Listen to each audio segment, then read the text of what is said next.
Yo, yo, yo, we are back once again. This is TSB on a Saturday. Of course, it's your boy Beezus here. And this is Jeremy. And hey, happy football weekend. Championship Sunday. Championship Sunday, man. This is going to be a phenomenal weekend in football. But before we get there,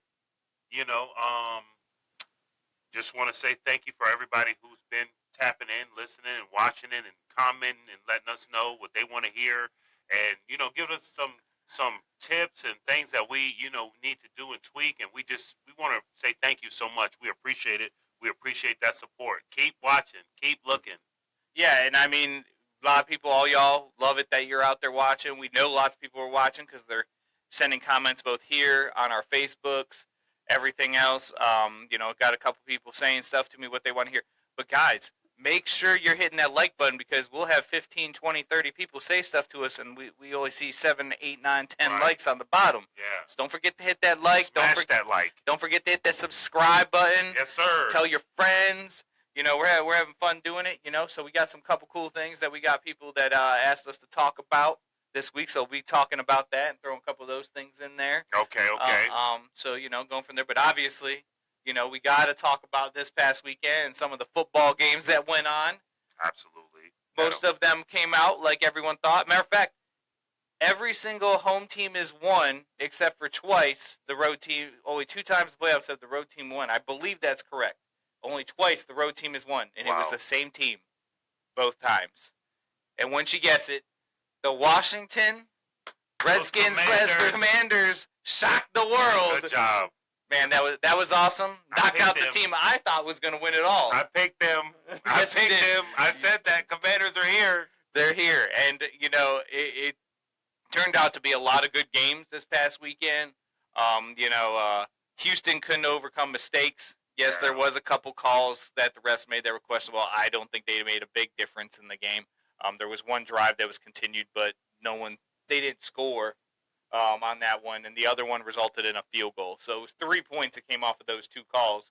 But at the same time, Houston had a couple key turnovers. Yeah. Had a couple bad plays down the stretch. And you can't beat a team that's won 3 out of the last 5 Super Bowls or 6 Super Bowls and won the last 2 Super Bowls and make those kinds of mistakes. So that was the difference in that one. Mahomes being Mahomes, Kelsey being Kelsey. Washed up Kelsey, they said. They said that man was washed. 7 catches, over 100 yards and a touchdown. Didn't he tie Jerry Rice for some record? Yeah, I lost track of it now. I think it was like the most playoff touchdowns or something like. It was something crazy. I saw scroll on the screen. I'm like, man, y'all said this man was washed up. Yeah, they said he was done. They said this man just runs around and gets open. Well, it worked because that man, he was open all game. The whole game. He's standing there waiting for the ball on the touchdown catch as Patrick Mahomes is falling down, literally almost on his face as he flips the ball 13 yards to Kelsey, who stands there as 2 guys dive in front of him, just standing there, catches the ball, and just looks down at him on the floor like he just crossed him up or something. Disrespectful. You knew it was over at that point. Yeah, he was done. Then we got the close-up of Taylor Swift and Caitlin Clark. Okay. They're trying really hard to get the most hating comments on social media right now. I don't get why. Like we said last episode, and I'll continue to say it every episode. I don't understand what the hate is. Who cares if they show her? We're still watching football. It's for a split second. We know why it is. So they can get a deeper fan base. Not little girls are now watching football because they're going to see Taylor Swift on Sunday. That makes them happy. And now, what's wrong with that? Now little girls have been watching Caitlin Clark play basketball. They heard she was on TV with Taylor with Swift, her new best friend Tay Tay. They're sitting there going, "Dang, if I work real hard at making them basketball, one day I could end up sitting with superstars at football games." Yeah, and come on, guys, man, it's just crazy. Let people have their joy. I think it's really cool that Taylor Swift, because that's how Travis Kelce and her met. Travis Kelce put something out there where he wanted to meet her and thought it'd be really cool to meet her and everything. He was fanboying out there. And now look. Now they're together. And Caitlin Clark was the same thing. She was posting on her Instagram about going to her concert, her and her college friends all going there. She was just a college People forget this girl was in college last year. Right. She was just off with friends, just doing what college youth do, going to a concert and everything. And Taylor Swift saw her posts and everything, Right. and they ended up starting hanging out. Now they're friends. What's wrong with that? I don't see anything wrong with that. All right. I mean, she needs someone hang up there. Patrick Mahomes' wife had another baby, so she can't be up there in the booth right now. Like, baby's like a couple weeks old. Yeah. Congratulations to them. Congratulations Woo! to them, man. That's amazing. That hits a little close to home, doesn't it, B? Yeah, absolutely. My baby will be here on Wednesday. Man. Lord willing. Yes, Man. Lord. All right. Yep. So send out your prayers there for Brandon. Yeah, please. I'm sure everything will go fine with the baby coming. I'm talking about prayers for him, having the fact that he has a daughter coming. Oh, yeah. Shotguns and pistols on the way. We're not playing around. So, little boys beware. So, hopefully she'll be like 7, 12, and like they won't. They'll leave her alone. They'll be afraid of her. It's okay. Make daddy some money. We'll send Gavin in as a big brother. Yeah, like so. I mean, man, he gonna be about 7. yeah. Gavin's still growing. So sorry, Mom. He'll probably be in 2 years. He'll probably be towering over you. Yeah. It's okay. Yeah, it's okay, Kate. It happens. He's gonna be bigger than you. There's no doubt in our mind. He can protect you better. Obviously, you had we talked about Washington being Detroit. Dude, Jaden Daniels. Rookie of the year. Stop playing with me. Rookie of the year, and as of right now, MVP of the playoffs. Yeah, absolutely. No one's touching the dude right now. This young man, and I always have a joke with me and my dad. We always, like, when we'll watch the game, or I'll hit him up, and they always say, you'll hear the commentators say, well, it's going to take about 5 years, 3 to 5 years for these quarterbacks and these running backs to get adapted to the NFL and the speed and how it plays. This man comes in and he's one game away from the Super Bowl. One game away. Listen, like, there's only it's crazy. There's very few. Every year now and then you get a guy. Every 5, 6, 7, 8 years you'll get a guy that doesn't take it. Like, even you look at Peyton Manning. His first couple years he had more interceptions than touchdowns. His first year they only had like 2 or 3 wins. Now his team was awful. I mean, he was the number 1 overall pick. And Tom Brady came into it already pretty good team. And listen, Tom Brady wasn't lighting it up for 350 yards his first 7, 8 years. No, man. His defense played. He didn't turn the ball over. A lot of running game. And he did what he had to do to win. The Brady that we ended up more getting to know, the guy that went crazy, was the second half of his career, which was about 14 years long. Yeah. A whole nother career. That's so crazy. You look at a lot of these guys. Jaden Daniels, a very few that you've seen come out in their first year out. You have Patrick Mahomes was one. Yeah. He threw for like 50 touchdown passes in his rookie year. But he was one of the only ones. I think he ended up losing the AFC Championship game to Tom Brady. Let's see if Jaden Daniels can one-up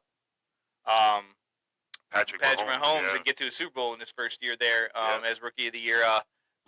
We're guessing Rookie of the Year because what's his name? Bowers out there in Oakland, tight end. We haven't mentioned him. We probably should have. This man had like 110 catches, broke the rookie receiving record for catches in the season. Had a great season. I just don't think he's going to. Quarterbacks just automatically get a nod anyway in all the awards. So they're the captain. They're the captain. They touch the ball on pretty much every single play. Right. So, but Jaden Daniels, I mean, they just Detroit could not stop them. They look like the Detroit of old, and that's no disrespect to their past 2 seasons. They are an amazing football team, but damn sure better than the Patriots. But wow. Someone forgot to tell Jaden Daniels how important these games are. I think he's playing like he's playing like he's still back in high school. Absolutely. Like it's just a high school game in September. But maybe that's what you need. Maybe you need that cool, calm, and collect quarterback that just never really gets rattled. He just, all right, next play.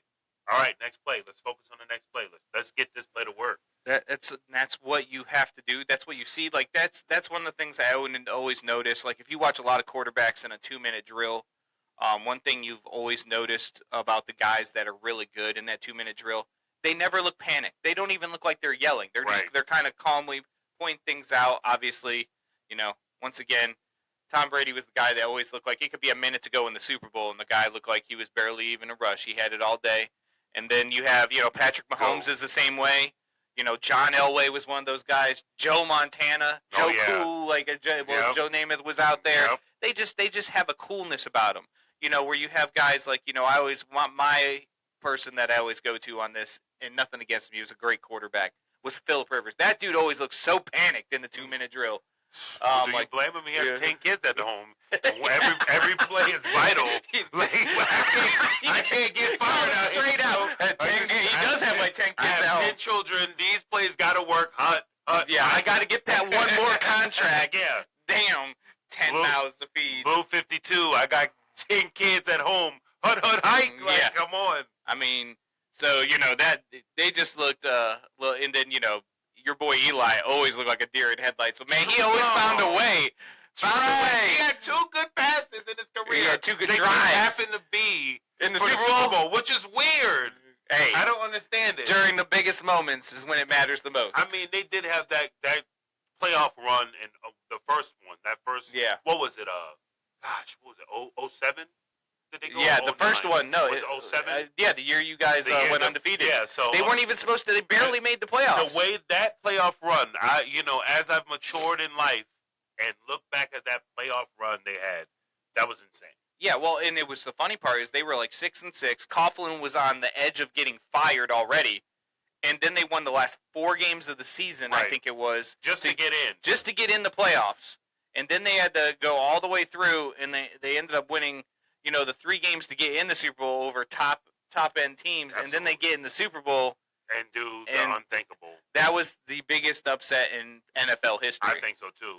I don't know which one you could argue in playoff, and obviously Super Bowl. Super Bowl, there's no question, but in playoff history, probably the biggest upset in history because you're talking about a team that barely got in the playoffs, upsetting a team that looked like probably the best team and would have been considered the best team in NFL history. Yeah. It's kind of like Golden State losing when they went 73-9. Right. When you don't win the championship, you no longer have that conversation. True. You had a great, So great season until the last You had a game. phenomenal season. I mean, 18-1. Imagine going.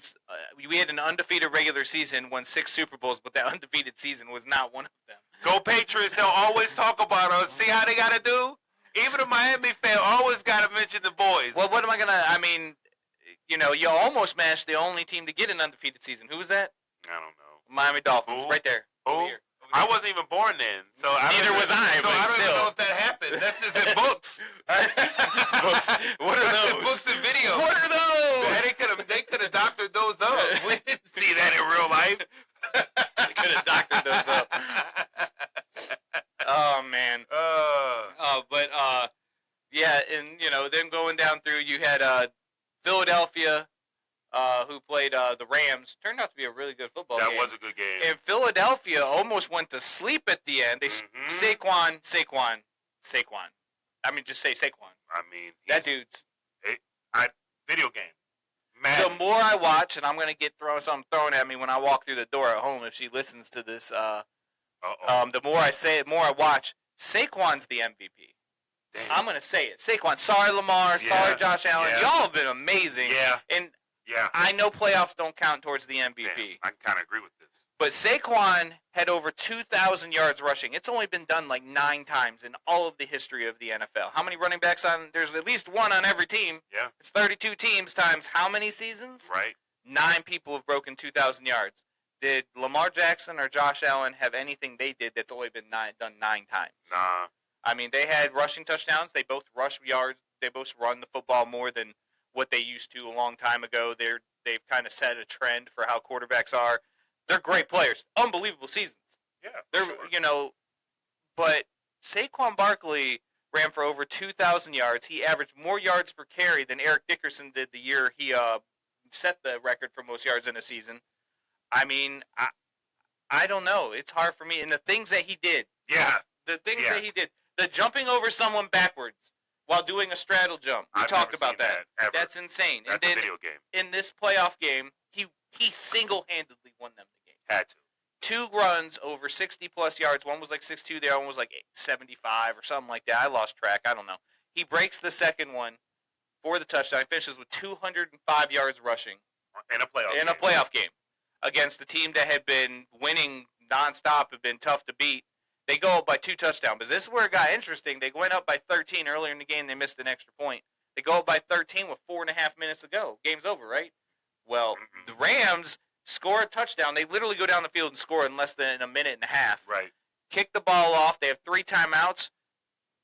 Philadelphia, 3 and out, kicks the ball back. Rams drive the ball all the way down the field and get to like the 15-yard line with like 40 seconds left, so plenty of time, and they just couldn't finish the drive. But they were that close from coming back from 13 down with 4.5 minutes to go, and they ended up losing the game by 6. But what a game! It was a phenomenal game. I picked the Rams. They almost pulled the upset. And it's obvious these teams, these are the teams that were meant to be there. Yeah, and I think it's going to be from there we'll get into the games here in a second. I guess we have to cover that last one. The one we talked about was going to be the game of the week. Yeah, and it was. Yes, it was. Baltimore and Buffalo. What a game! So many fingers to point. So many opinions on this game. It was a great game.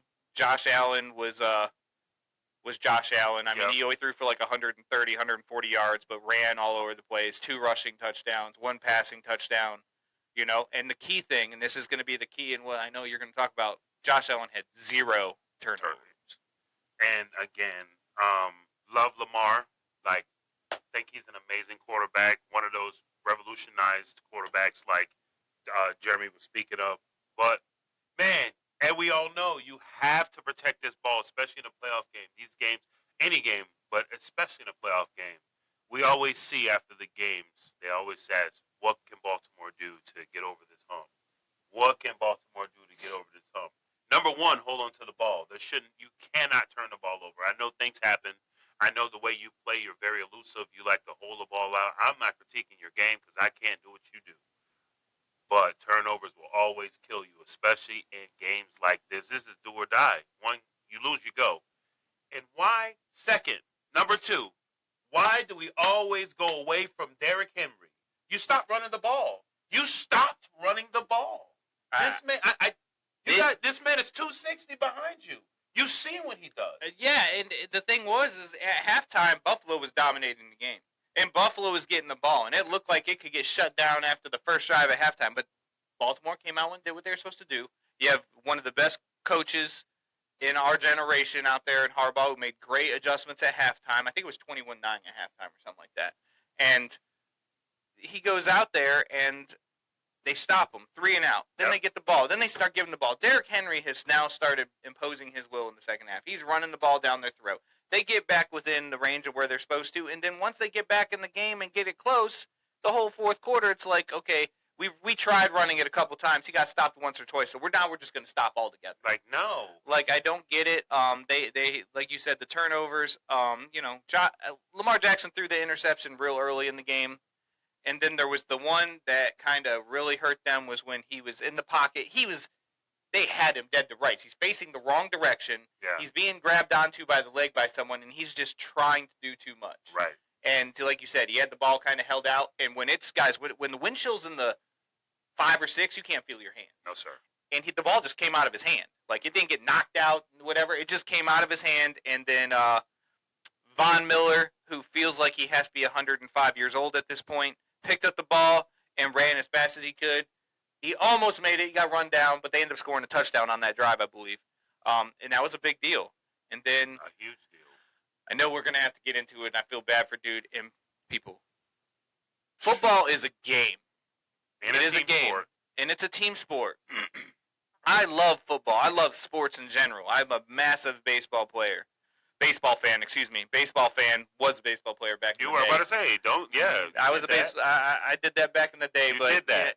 I don't understand the need, and you're not fans, like if you do this, I don't understand the need for people that, are supposedly rooting and supposedly fans to go out there and make death threats. Yeah, that's crazy. Or, say stuff, send emails or send messages or put notes out in the mailboxes of people's families and stuff like that. Guys, it's a football game. That's it. If your whole life rides on whether or not your team was Super Bowl, you need to find something. Yeah. Like, that's crazy to me. Andrews has been the reason why you guys have been to a lot of playoff games and been to these places and won football games. Yes, he had the key fumble in the middle of the field there at one point, and he dropped the pass at the end of the game. Yeah. But he also had, I believe, a touchdown during the game. He also had other catches during the game. It's part of the game. People fumble. People drop passes. He picked a bad time to do it. I promise you no one felt worse than him. Oh, man. And we haven't even seen this man no. since then. he made a comment. He did come out and put out a comment on Instagram or whatever it was. He released a comment. I saw it on Instagram about how there's no one that feels worse than him. He'll do nothing. His teammates and other fans have been nothing but supportive. Buffalo Bills fan, Bills Mafia, who does this every time they feel something because they heard about the death threats and everything else. They've donated almost $100,000 to his charity that he supports, which is great. Bills Mafia, they do this. They did the same thing, obviously, when DeMar Hamlin, their own guy, went down. Yeah. But they also did it with the guy that ran into DeMar Hamlin, the Cincinnati Bengals player that hit him. They donated to his charity. And they do this. They call it Bills Mafia. That's the Bills fan space, if you don't know. Right. And they've donated. They get together. They donate $5-10 at a time, and they get all this money built up. And they did it to Andrews because they felt bad for how he's being treated, I guess, by his own fan base. Which is weird. Yeah. I mean, if you call yourself a fan, then you got to take the good with the bad, man. Like you guys see me every episode. I'm repping my teams heavy, man. Win or lose, I don't. You called yourself a fan. I mean, you're like, come on, what are we doing? My team lost in the World Series this year. You're a fan. And as always, Aaron Judge struggled again. He had some big hits, but he struggled a little bit. Guess what? Come February 21st is the first game of spring training. They'll be playing Tampa Bay. Yes, I know that already. Of course I do. What you going to be saying? I'm going to be rooting hardcore for Aaron Judge, the New York Yankees, every single play. They haven't won it in 15, 16 years. Be 16 years. They were there. They were in the World Series. I will be cheering for them day one till hopefully the end of October. Well, like we say, you can only win. Only one team can be crowned the champion. So, just for your team to be playing and get to a position to get close, and I know a lot of people, because you haven't gone or you haven't seen your team win, it gets frustrating. But, man, it's entertainment when it's all said and done. Be proud that your team is actually good enough to get that close every year and give you hope every year. There's people. Imagine being a Browns fan right now. Ugh. Imagine being a Raiders fan. That they have their moments, but they're Last time the Raiders were good was what, 05? Yeah. Yeah, like did they go 05, 06? I don't know. Be wrong. I remember the last time they had. I don't know. I know they made it to the Super Bowl when Chucky was the coach. Yeah, that's damn near 20 years ago. That was the first time Gruden was there. Young Chucky. Young Chucky when they went to the Super Bowl, and then they lost. They lost, or no, they were really close to making. They lost to New England in the snow game. They lost. The Tuck rule. The Tuck rule. They lost them, and then Chucky left. Shout out Boston. And he went to Tampa Bay. In Tampa Bay, John Gruden won the Super Bowl with Tampa Bay against the Raiders. Right, which is wild. That's crazy. The following season, I think Callahan was the coach then. Shout out Tony Dungy because he kind of handed over Ferrari keys. Man, Chucky. he handed him over. He went to Indianapolis, ended up getting his own. Yeah. But it's one of those things where Dungy just couldn't quite get over the top. Chucky came in, won a Super Bowl, and then proceeded to run the team. He Barry Switzered that thing. That's what I always call it. Yeah, absolutely. Here's the recipe, but just take it over. Here you go. So, I gave you the recipe with all the ingredients, and you made the cake right once and then lost the damn recipe. Shout out Steve Kerr too. He got the recipe too. Yeah, Mark Jackson hand you another Ferrari keys. He handed the Ferrari, and he's kept it. Or Ferrari, he's kept that thing. As you should. It's a Ferrari. Yeah, listen, you had a Ferrari, and you traded that thing in for a Bugatti or something because that team. I mean, we've seen what they went on to do. But I always say every time the Warriors win, you guys should send Mark Jackson a ring. He should get a ring. He should definitely get a ring. He assembled that Avenger team over there. Yeah, he just didn't. He didn't know how to make the pieces work quite right. He kind of put a leash on Steph Curry. You can't put a leash on. You can't. Yeah. Mm-mm. You got to let him shoot, man. You got to let that man shoot. I don't care where he's from.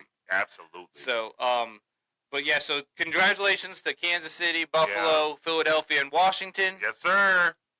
First game tomorrow is going to be Washington at Philadelphia. Man, it's going to be a good game. It's hard to pick against Philadelphia because I keep finding a way. I don't know. This is no disrespect to my Eagle fans. I got some good friends that are Philly fans. Oh, good friends. But your quarterback is still hurt. Man. Yes, that's the key to me. And he's hurt. He's hurt. Yeah, like For real. You'll find out after the season this man needs some kind of procedure done on his knee or something. Right. Like, I'm hoping it's not serious. Right. I think he's playing through some serious stuff right now because he doesn't look like that Jalen Hurts right now. So y'all are going to really have to rely on Saquon, which is not, that's not far-fetched. He's amazing. But it's something about these Commanders, and it's something about they have this momentum going right now, man, and they believe that they can honestly beat anybody in the league right now. I know you don't want to hear it. They look a little bit like that Giants team that came from out of nowhere. Running through. We find a way to win. These games are close, but we win. We win these games. We're moving on. Daniels is just, I thought it was one of those, hey, that's a fluke. Yeah, I knew he threw a Hail Mary, but the guy tipped it, and then the guy caught it. We see that all the time. Then what does he do? He comes back, and the next week he does something crazy. Then the next week he continues to win.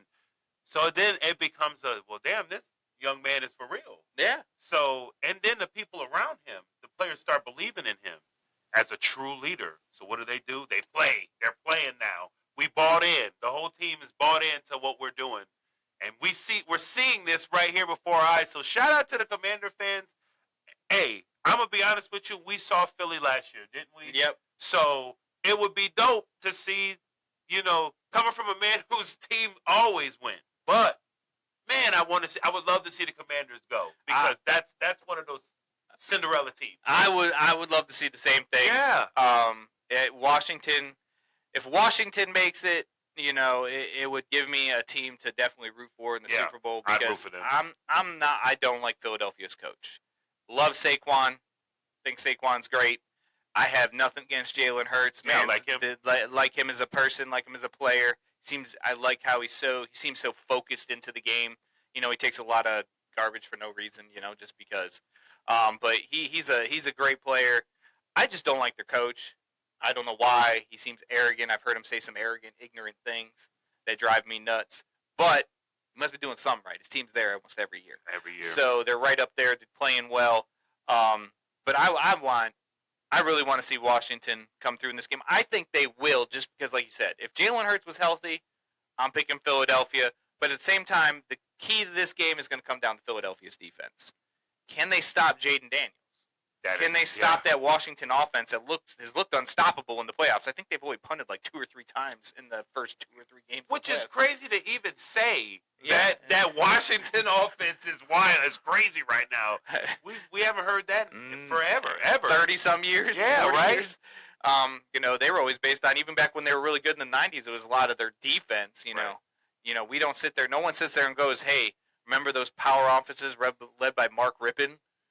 We don't. No, I mean, nothing against you, Mark Rippon. You won a Super Bowl. Good for you. But at the same time, that's not what they were known for. But I don't know. I think Washington wins this. Mm-hmm. I think Washington wins it. I still think it's going to be close because I do think the Philadelphia defense is good enough to hold them at bay. I'm gonna say 24 to 21. Mm. Yeah, I'm with you. I'm right there. I don't think it's going to be a blowout. I think it is going to come down to the wire. I think it's even going to come down to that last play, and Jaden's going to do what he does. And I'm going Commanders. Sorry, Philly fans, love you. Y'all made it last year. You know what I mean? Last year was your time to do something. I'd love to see Commanders and Buffalo. That's what I'm rooting for. That's what I'm going for. I think that's what the world's going for, actually. That's what most of the world's going for. I can tell you, my brother, shout out Josh. He wants Kansas City. I'm pretty sure, like I said, my mom. Josh likes winners.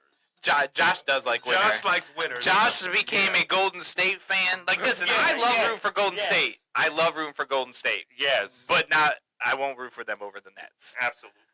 But I like Golden State, but I don't like them like that. Josh also, he started rooting for. He lives in Dallas now, so he roots for a lot of the Dallas teams and stuff like that. But he does. He likes Kansas City. Baseball wise, obviously, he doesn't. He likes who's winning. So he's a Dodger fan probably right now. I think Yankees was always in our family. You couldn't live in the house, Yankees fan. So that's about the only thing you can root for is our family. But everything else, every other sport, it was just kind of like what's there. I mean, I don't know who in hockey is the dominant team right now, but he's probably rooting for them. But that he likes to watch teams play the game its way it's supposed to be played. So that's what it comes down to. Right. So, I think he likes watching that. He likes how Steph Curry and Golden State plays the game. He likes to see how Kansas City's playing at the highest level you can play at. Right. But at the same time, I'm one of the people, I get tired of seeing the same teams win over and over again. I have respect for them. As you can see, I've talked about his team over and over again when it came to New England. But at the same time, I got tired of seeing them win. And same thing with Kansas City. It's not against Patrick Mahomes. I'm not one of these people that sits here and says Patrick Mahomes is overrated. He is not. No, he's great. He's phenomenal. Yeah. He's a great player. Travis Kelce is a Hall of Famer, first ballot. Andy Reid is top 5 coach of all time. Oh, yeah. So these guys are amazing. I think they're amazing. But I want someone new, and as much as I have hated the Buffalo franchise because of what they've done to my Miami Dolphins since the 90s, Right. I like Josh Allen. I like McDermott. I love watching them play. I think they're fun to watch. I think Josh Allen's fun to watch. I mean, how many other players have thrown a pass that got deflected, caught it, and got a passing touchdown and a receiving touchdown in the same play where he got the deflection and dove into the corner of the end zone and hit the pylon with the ball? I mean, that's in the same play in some right. He did that in like the second to last game of the season just to win that game. So, I like watching the Buffalo Bills play, and I think they are going to win this game. It's time. It's time. I think it's about that time. It's hard to win 3 in a row. He gets over the hump. It's never been done. He gets over the hump. Yeah. I think so. Kansas City has never been done. There's a reason why 3 in a row has never been done. Yeah. It's hard to beat these same teams over and over again. He's lost, I think, in the playoffs 4 times, Kansas City. And it's not like he's been around for 15 years. This is like 4 times in like 6 years. Yeah. So that's been what's standing in the way. He could have 3 Super Bowl rings right now if it wasn't for Kansas City. So, I think this one overcomes, and it's funny. Like you said, it's the world. The world is rooting for. I've seen how many, you know me, I like Instagram Reels and TikTok. I don't know how many I've seen where they pair Josh Allen with like the Avengers and everything else. And, the whole Super Bowl world is coming. I mean, the whole NFL fan base is coming together with you, Josh Allen, and the Bills to root.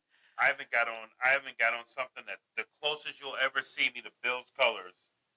I haven't got the Bills blue and red. I'm a Bills fan this weekend, man. Come on. We're rooting for Buffalo to go in there. I honestly, and I know this is going to change for most of the people in this area, if the Commanders and Buffalo go to the Super Bowl, I will be rooting for Buffalo. My wife is a Buffalo fan, so I will root for them, just for her happiness. That would give me happiness in my household for a whole year. I'll just, what I normally do when the Patriots don't make the Super Bowls, I just go back and start watching old Tom Brady Super Bowl highlights. That's my Super Bowl. That's your pre to the Super Bowl? That's what we do. And then you watch the commercials and eat? Yeah, and eat and wait for the halftime show. And I tune into the game, but, if the Patriots are there, what do we talk about? You're going to be busy this year during the Super Bowl. Yeah. Well, my little lady, she's going to be in Patriot garment like myself, and she won't understand a word I'm saying.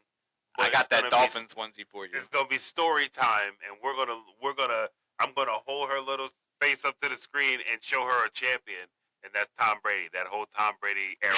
You know what I'm talking about? Get her good, get her going already. Let her know what sports look like. You know what I'm talking about? Man, so we'll be watching the games this weekend. I think Buffalo wins. I think it's gonna be a shootout. I think it's gonna be the normal Patrick Mahomes versus Josh Allen. Yeah. Best game I ever watched in the playoffs was between those two. The coin flip game, as they called it. They changed how the coin flip was done because of those two. But I'm gonna go 38-35 Buffalo. 38-35 Buffalo. 38. I'm gonna go. Sheesh. Damn, that's a good score. Damn, I'm gonna go a little higher. I'm gonna say 42-45 Buffalo. Hey, I'm here for it. If it's that high scoring game, that's gonna be fun to watch. I may have to put my father-in-law on a heart monitor. Yeah. I think this is gonna be. Okay. This is definitely gonna be one of them games. It's gonna be one of those games, so it's gonna be fun to watch. We'll go from there, and go from there, and then we'll have 2 weeks until the Super Bowl. That's it. 2 weeks until the big game, the last game of the season. That's it. Last game of the season. It's just so sad because these seasons seem to go by faster and faster every year. Man, it just seems like we were just warming up, getting into the season. Like it's like, okay, yeah, I was excited. Yeah. Patriots still suck, but hey, we got hope. We made it to the playoffs last year. I thought, okay, here we go. We can make one step farther. Maybe we can get past Buffalo. Yeah, no. Whoa. Tua can't stay healthy. That's good though. At least we didn't see Tua like all beat up this year. Like no, he only took the one. He only had the one where he got it, and I'm just praying that his career can just keep going up from here, and we don't have to see I hope that. so. I think he's still got a couple big years left under contract with us. I think that's why he sticks with it. Obviously, But he honestly sticks with it because he's all about his team. They love football. They love playing football. It's hard to turn away. People don't realize, they spend 14 to 16 hours a day doing this, getting ready for this. It's what their whole life has been since they were before high school. That part. It's all they know. That's all they know. It's one thing when you have a job and you retire at 60, 65, you're ready, you're tired. These guys are stopping their job, and, it's hard to tell a guy, I think Tua is maybe 29 or 30 years old. It's hard to tell a 28, 29-year-old, hey, that's it. What you've worked your whole life for is done before you turn 30. Yeah. So that's why, it's tough. He spent his whole life trying to do this, and yes, he's made more money than a lot of people make in a lifetime. But still, it's hard to tell someone, hey, at 30 years old, you're done. So, it's hard enough for these guys. Like, look at Tom Brady. He went all the way to 45, and that's insane. Yeah. Most quarterbacks, 37, 38, 39 years old, they're done. Aaron Rodgers is 40. He looks like he's about done with it. It wouldn't surprise me if he announced his retirement. Yeah, Stafford's in the same boat. They're saying he may retire this year. He's at 37, 38 years old. He's got a ring. So that's the tough part. These guys give their whole lives. It's the same in every sport, and it's hard because we watch guys on TV. We grew up watching our heroes, and they grow up. People forget these guys grew up watching their own heroes. Exactly. It's true. And I was watching an interview the other day. I think it was Ella De La Cruz, the shortstop for the Cincinnati Reds, and he was being interviewed. He was doing an interview with Fox, and he's sitting right there. And he's like, first off, he goes, I want to say how much of an honor it is. I'm sitting up here with my hero growing up, the guy I emulated and wanted to be, Derek Jeter. And Derek Jeter, if you know Derek Jeter, he looked very humble. He was like, he's like, I appreciate it, thank you, but you're a great player, and but he was like, he's like, can I shake your hand? And this dude's like heroes and like a big deal to like my son, Ella De La Cruz. He's a phenomenal player, unbelievable player. Like my son sees this guy playing, he's like, wow, he's amazing. Now he's the guy that kids are looking at. Meanwhile, you gotta remember, he had heroes when he was growing up. Right. Like they're living their dream out. Like, this is stuff you dream of and you put in movies and things like that. Absolutely. And it's got to be such a full circle moment when you get to actually see and meet your idol, somebody that you did this, and I would just want to be just like him. Could you imagine when the first game Kobe had to go up against Jordan? Oh, dude, it was I couldn't even probably imagine how he felt in that locker room, knowing that he had to guard his idol tonight. Like, what? And knowing Kobe, he probably thought he was going to win. Absolutely, absolutely. Well, you have to, and he did. And that's what made him great. Yeah, when they say your idols become your rivals, and that's real. But again, like, can I even shake your hand? Like, you could tell like that meant so much to him. And it's funny that you mentioned that because I saw a podcast where they were talking about the differences in players, especially in basketball, particularly in basketball, they were saying, where these young men don't really look up to these players like they used to. Like Carmelo was talking about the first time he met Michael Jordan when he went out, because he was signed by Jordan, his shoot stuff. And he said, man, the first time I met Michael Jordan, it's like I thought I literally saw Jesus himself.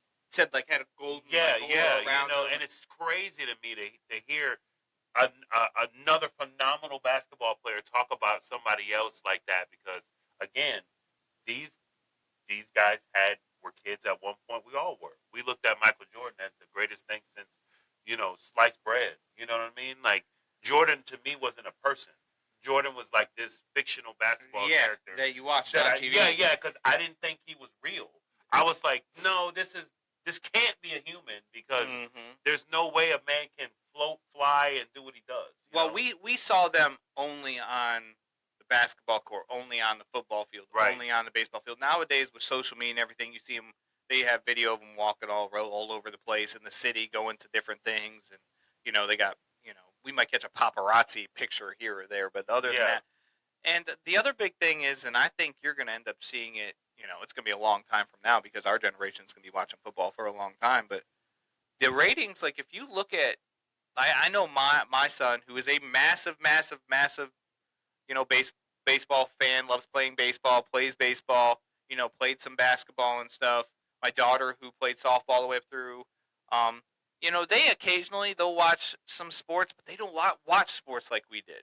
This generation doesn't watch sports and games. You know how many kids on my son's baseball team? You ask them how many of them watched a baseball game this week during the summer.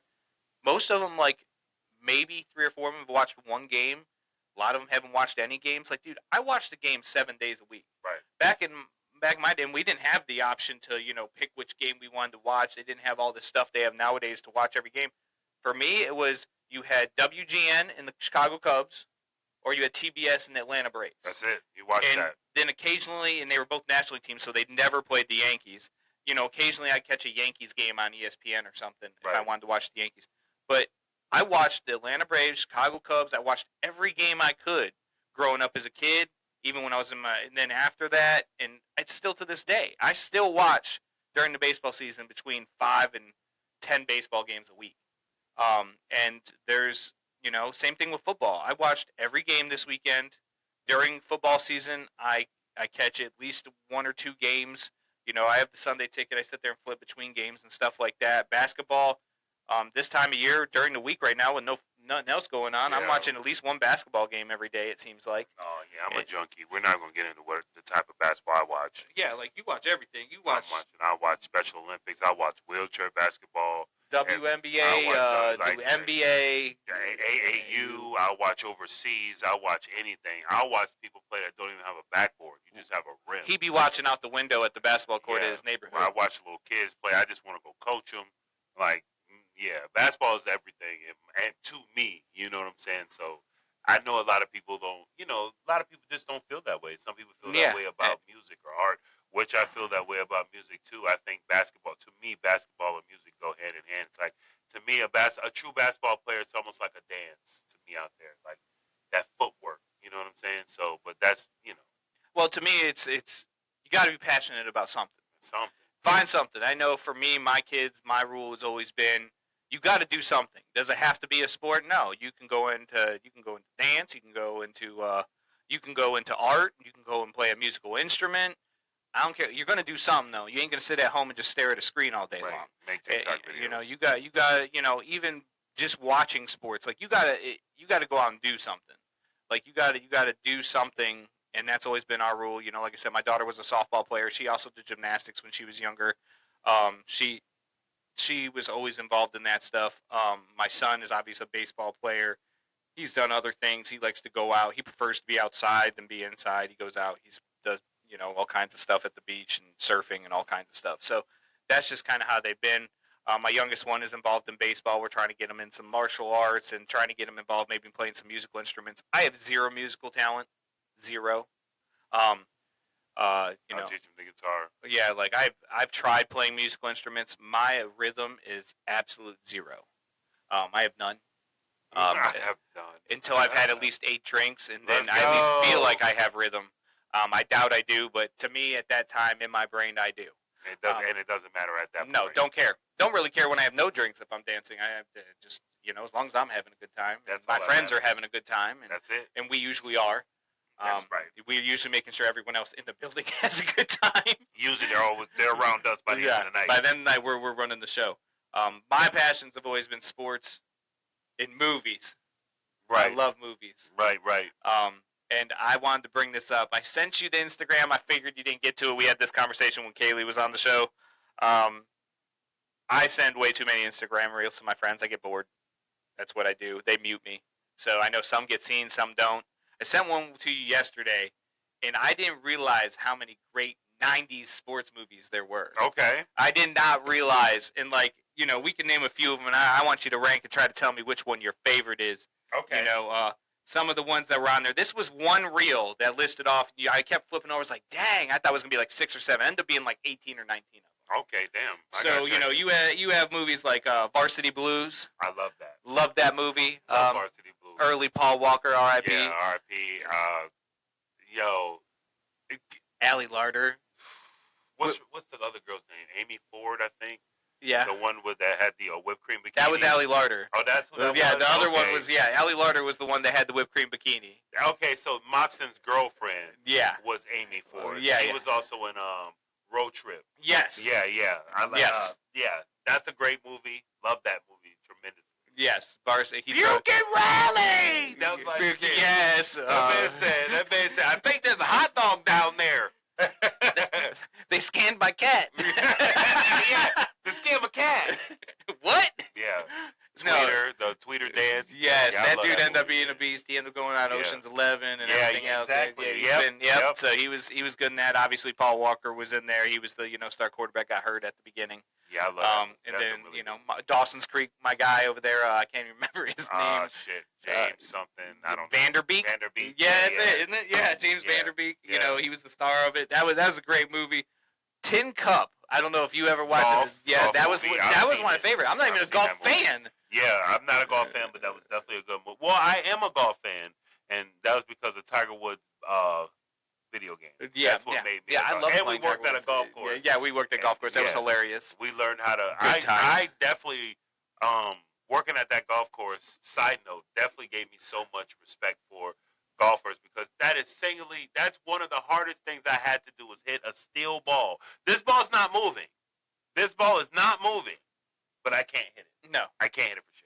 I can hit it. It just it's not going to go where I want to go. Where my brain and vision. If you stand in the dead center of the fairway out in front of me, you're in the safest spot you can possibly be because it is not going there. Yeah. And I've played a lot of golf now at this point in my life, and I haven't played in a little while, but I still have the golf clubs collecting dust in my garage. So. I'm not good. So, but it's fun to play. It's relaxing. You go out there. You're outside. I like being outside. Yeah. But one of the funniest moments I can remember in my life was you and my brother at the golf cart, and my brother, you were standing on the back and you fell down, and my brother was driving the car, and you're holding onto it. Josh just keeps driving the cart. Yeah. You're being dragged behind the cart down the fairway. Yep. Where I'm yelling from the other cart while I'm laughing, and finally it stops, and you roll up next to the side of the cart and just look at Josh like, what the what are you fuck, doing? man? Yeah. Or the time where I had the back slipped on the onto the gas accelerator, pedal. and then the golf carts went into the damn lake. Yep. There was that one too. There was also one where it went up onto the tree, and you're standing there holding it with one arm, holding it and pulling the cart back. How did I not get fired from that day? I don't know. That's crazy. We did so much stupid stuff there. I eventually did get in trouble working there. That was such a rat ball. Rat ball. Oh, man. We did so many crazy, stupid things there. Yep, I love that job. Shout out Signature West Neck. Signature West Egg. No longer there. No longer there. Man, it's now the Royal Courtyard. Yep, so now the wedding facility. So, yeah, you can't hold us accountable for these things that we did because it's no longer there. No longer there. Joe Burby. Yep. Shout out Joe. That's one of my favorite bosses I've ever had. John DeMond. Yep. Shout out John. Nate Mitchum, yeah. Yeah, they were good people. I still keep in contact with John, but I haven't seen Nate. John's nephew plays baseball with my son at Kellum. Oh, wow. Yeah, so I see him there quite a bit at games. Okay. He comes up and watches his nephew play. I got you. He a big Yankee fan too, so I talk to him on Facebook every now and then. Smart man. Jesus Christ. No wonder why I haven't seen him in a while. That man's in hiding. Go Dodgers! Talk about. Let's go Dodgers. I know this next movie you're gonna love. Blue Chips. Come on, man. That movie. Nick Nolte. You already know it. Anthony Hardaway. Young Anthony Hardaway.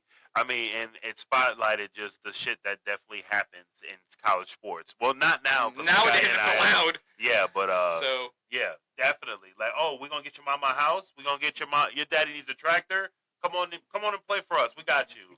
$100,000 tractor. Easy. Okay, yeah, I'm on the way. My parents are good. I love that movie. We act like now is the first time that players are being paid and stuff. Guys, make no mistake about it. The big time players, they were getting paid before. I mean, yes, but they just now it's allowed. So they had to make it allowed now because it's too hard to get caught. I mean, too easy to get caught now with all the social media and everything. So nothing stays secret in the internet world. One of my favorites, and it was the second one because the first one was in the 80s. Major League 2. The baseball one with Pedro Serrano, a.k.a. President Palmer. I like the first Major League. Honestly, I thought that was the best one. That was the one that Wesley Snipes. Yeah, nothing against my boy Epps. Yeah, that one. I mean, Wesley jumping out of bed with turquoise PJs on and running two people down. Yes. And they're like, that man's fast. Get him a jersey. Get him a uniform. Get him a uniform right now. Get him a uniform. My pops and I always laugh about this beginning part when they call the coach up to see if he's interested in the job, and he's like, "Well, I got 4 white walls I gotta put on first. Let me call you back." I'm like, "Bro, me and my dad laugh at that every time. That's like our favorite part of the movie. Like, this man would rather put on 4 tires than to go coach the Cleveland Indians right now. That's how bad they are." One of my favorite. The only big parts that I like in the second one that's funny to me is Pedro Serrano, who in the first one, had Joe Boo, who was the bad dude that gave him anger. In the second one, he gets Buddha. Yeah. He goes Buddhist, and he's all nice and everything. And the Japanese guy starts making him says, "You have no marbles. No marbles. You have no marbles." And starts making fun of him. So he brought Joe Boo in to hang out with the Buddha at the end there. Yeah. So bats with hats or bats with whatever. He puts the golf muff on his bat to keep it warm. Yo, classic movie. So classic movie there. Jerry Maguire. Oh yeah, Show Me the Money. Show Me the Money. That was the scene lot. they used when they did it on there. Damn near everything. Yeah. Moving forward, people were like, "Show me the money." I mean, but that's Cuba Gooding Jr. and Tom Cruise. I mean that's massive. Great, phenomenal actors. That was definitely a good one. Little Giants. That's what I call the actual Giants right now. Midgets? I call them the midgets. It's a classic. That actually scrolled through my my TV the other day. You can watch it on like Freevee or something like that. I was this close to watching it. I was like, damn, I haven't seen this movie in so long. Classic. But it's hard for you because it's the Giants. Exactly. It's hard for me to watch like Fever Pitch. Yeah, because it's Red Sox. It's the Red Sox. It's hard. It's a great movie. It's a good movie, but I can't. It's hard for me to watch it. It's hard for me to do it. I can't root for that team. Sorry. So but Little Giants. I mean, you have Icebox, man. She was a beast. I don't care. Icebox. I don't care. My little guy gets the toss. The big man's running the ball down the field at the end. I mean, I'll watch it again because it's a wholesome movie. I'll definitely show my little one coming up, but like, please understand, this is Satan's work because that team you don't root for. Okay? Yeah, and they had and then there was Rookie of the Year, my man. Yep. Gary Busey in that one. That movie, man. That was a great movie. Such a good movie. We wished as kids. I wish something like that happened to me. Yeah. You know how many people was jumping off their steps and trying to break their damn arm that I knew? Kids are stupid, man. You know how many we kids were dumb, man. Jumping off of the let me see something. Let me see if I can bust my tendon so I can throw the ball 110 miles an hour. I'm not even bullshitting. I had a good buddy. No, he didn't. Jumping off the steps. I'm talking about and try to land on his shoulder. He's like, yeah, I'm like, bro, it's a movie. That's not real. It doesn't heal like that. We're going up to now. I say that, and these guys be having Tommy John surgery now, coming back throwing 4 or 5 miles an hour harder than they did before Tommy John. They just get it out the way. All right, Brandon. After this, you got to push me. All right, and come on. Come back at 42 years old. I'm pitching for the Yankees in a year. Looks like I gotta have on a New York hat because we going. We going. Yeah. We're gonna make it. We're gonna let Jaden do that because I don't want to bust anything because I know how I feel like I'm busted half the days anyway. I get out of bed. I went to the gym a couple times this week. Trying real hard, man. When you can't even walk on the treadmill for longer than 10 minutes, it starts to hurt. Hey, man. You guys, what did they tell you? Just stretch more. Just drink water. More. I drink tons of water every single day. Yes, I have an energy drink right now. I was up late, worked late last night, but I drink like 5 bottles of water, 6 bottles of water at least per day. They'll say do 2 more. You know everything you do. Every 2 somebody's more. Gonna tell you. I could drink a whole 24 pack. 24 pack of water. You should have 2 more. Just have 2 more. 2 more. Just do 2 more. I'm already peeing 13 times a day. Calm down.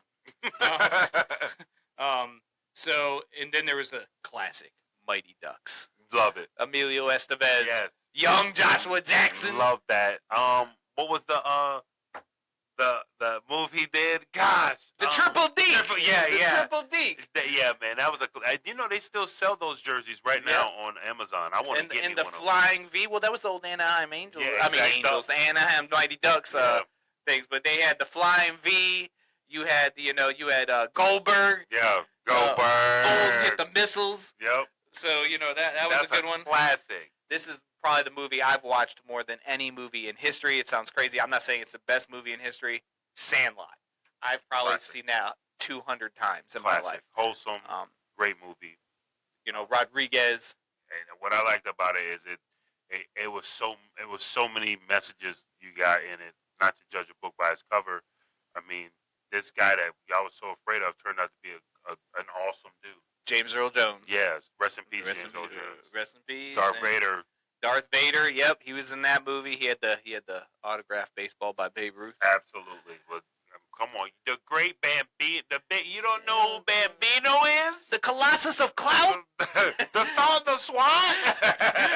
Babe Ruth, like he said, some girl signed the name Baby Ruth. What? He's like, what?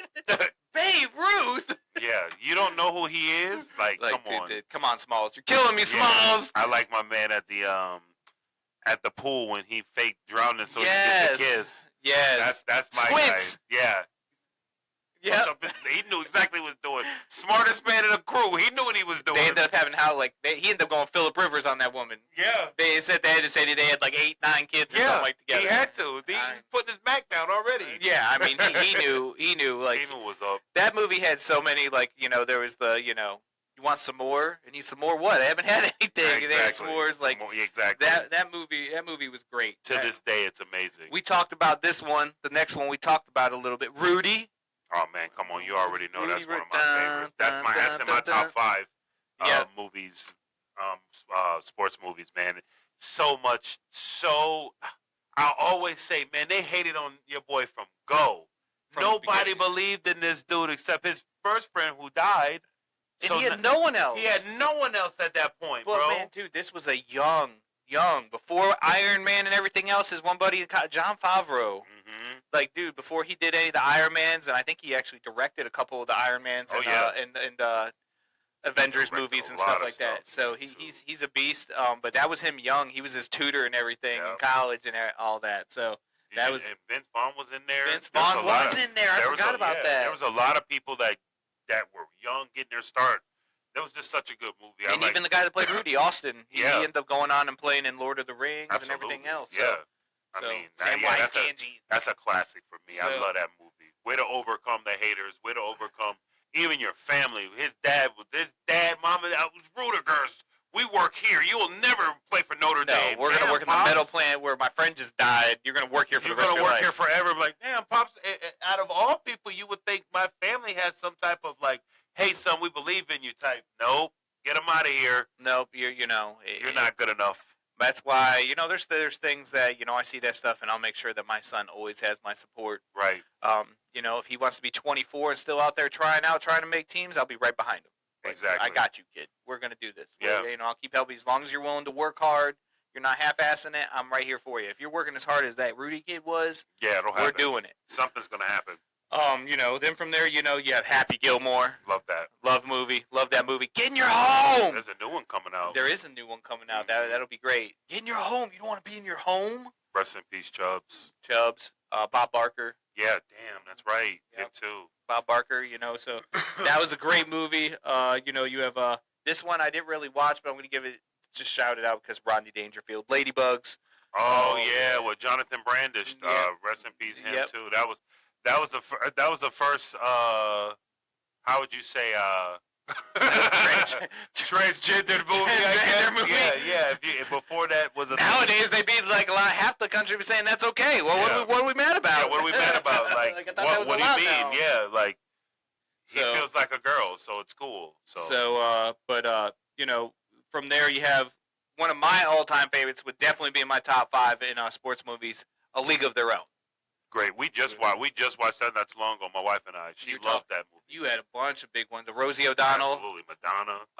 You had a bunch of big names in there that were end up being real big stars, but they're just a great movie. Obviously, Tom Hanks, he was already a star at that point. Tom Hanks. Drunk. I still say you're not ball players.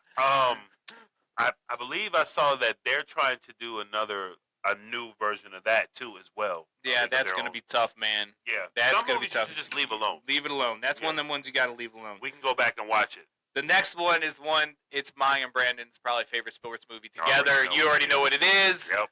White Men Can't Jump. One of my favorites, if not one, or that's probably my number one or number two, depending on the day. Absolutely. That's probably my number two sports movie of all time. Yeah, that's so relatable to our relationship. Them going through. I know when the reel I sent you was them going through, and it was when he was about to make the fish shot. And he goes, "If I make this, I'm still a chump. But if you miss, you've not only been beat once, you've now been beat twice by a slow with chump." Yep. So, that was a great movie.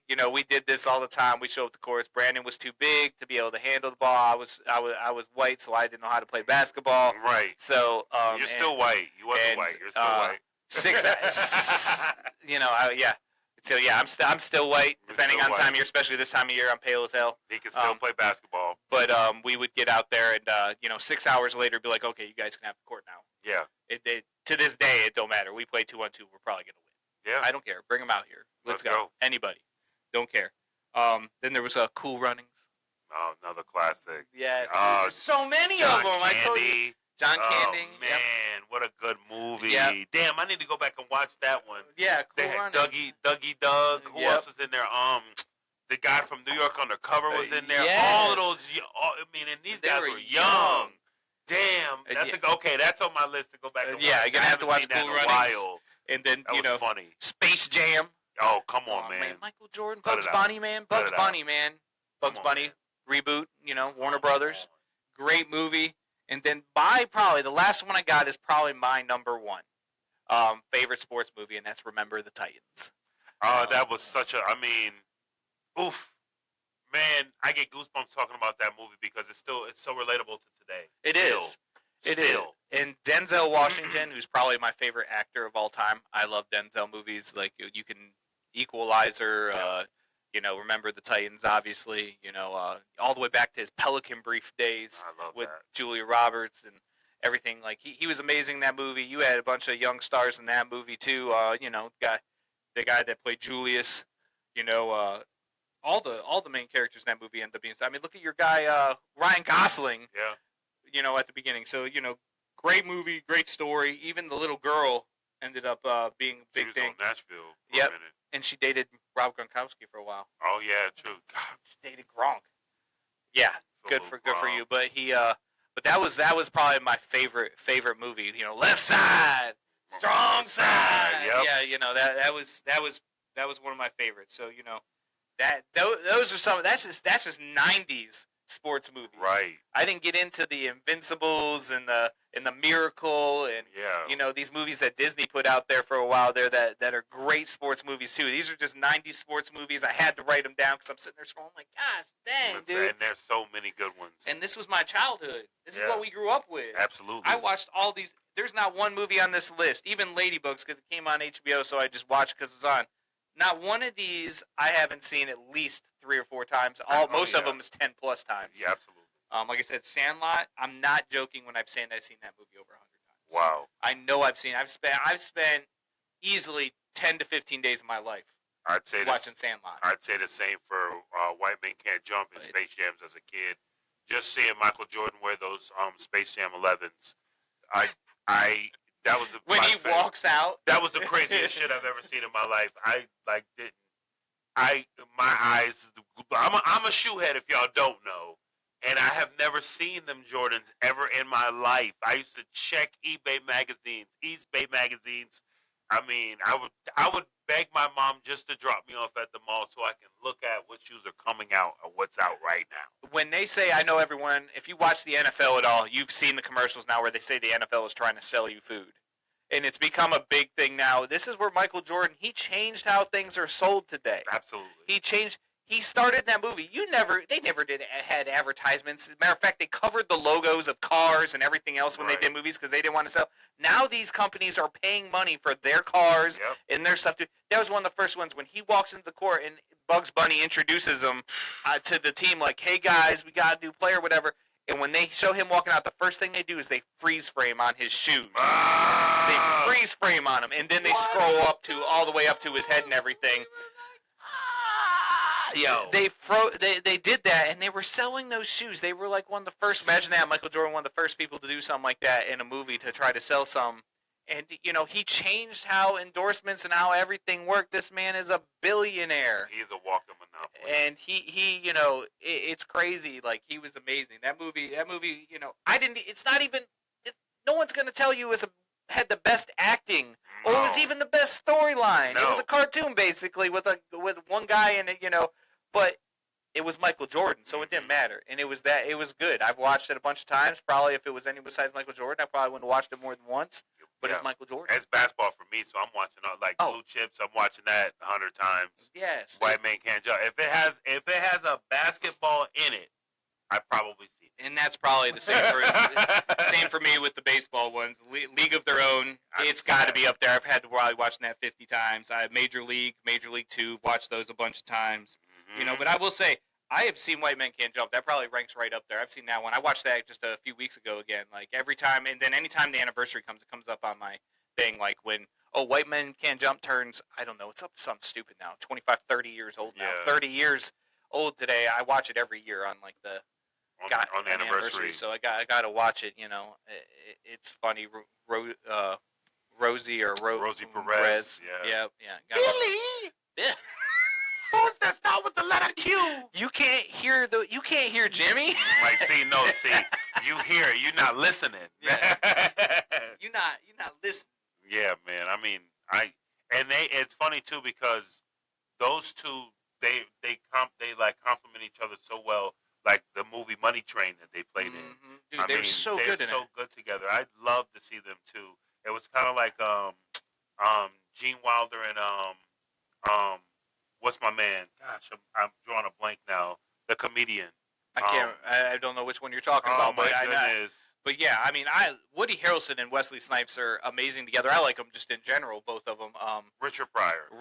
Yeah, that's right. And Gene Wilder. Those two are so good together back in the 70s. Man, they said some things that nowadays, if you said them out. But that's the thing, and that's what I like because they both pushed the envelope of that racist barrier, but they came together as one because that's what it's about.